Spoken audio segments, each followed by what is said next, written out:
মাছ ফাছ না খেলে আমার আর ভাল লাগে না, জানিস তো মারা।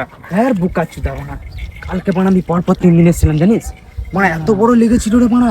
আমি বানা ছাড়াতে নেমেছি, বানা ছিপটা একজনকে দিয়েছি, ও বানা কি করলো জানিস, মানে টেনে ছাড়িয়ে দিল রে ওরা। কি বলবো মারা, খাবে না মানে? তুই চ না বানা, আমি দেখছি তার পুকুরে মারা কেউ কিছু বলবে না তো? এত চিন্তা করছিস কেন রে বানা? আজব সমস্যা তো, আমার চিনা জানা আছে, অসুবিধা নেই, চ। তো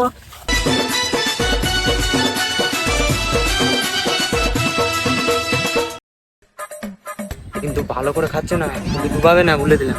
টিপ টিপ টিপ টিপ করে খাচ্ছে, পাড়া ঝড়াম করে মেরে দিবে।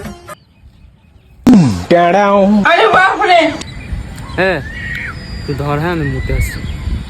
ভালো করে দুটো ছিপ দেখবি মা, কেন বলতো? ঠিক আছে, দুটো ডুবি নিতে পারে কিন্তু একসাথে, ভালো করে যা। এই ওগুলো মাছ ধরতে কে বলেছে রে? কেন, কি হয়েছে মারা? বুকা চুদা, আমার পুকুরে মাছ ধরছিস আর আমাকে চমকাচ্ছিস? ছিপগুলো ভেঙে না গাঁড়ে ঢুকে দিব। डिप्रेशन। হারাম জাদা ছেলে গো মা, মেরে দাও পিটিয়ে। মানে 3 দিন ধরে ধরছি আমি, প্রতিদিন দেখে যাচ্ছি, আবার 2টা ছিপ ফেলেছে, কি বলবে। বেরিং মেরে দাও শালাকে, বললাম বারণ করে গেলাম জানো দা, বললাম লোকের পুকুরে মাছ ধরিস না। তো গাঁড়ে বেরিয়ে দিলি না? বেরিয়ে দেবো, হ্যাঁ দে।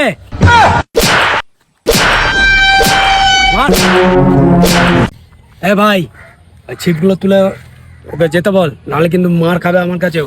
হ্যাঁ তুলে নিচ্ছি। এদের জ্বালায় মারা মাছ আর ভালো করে চাষও করতে পারবো না। উফ, বেঁচে গেলাম মারা।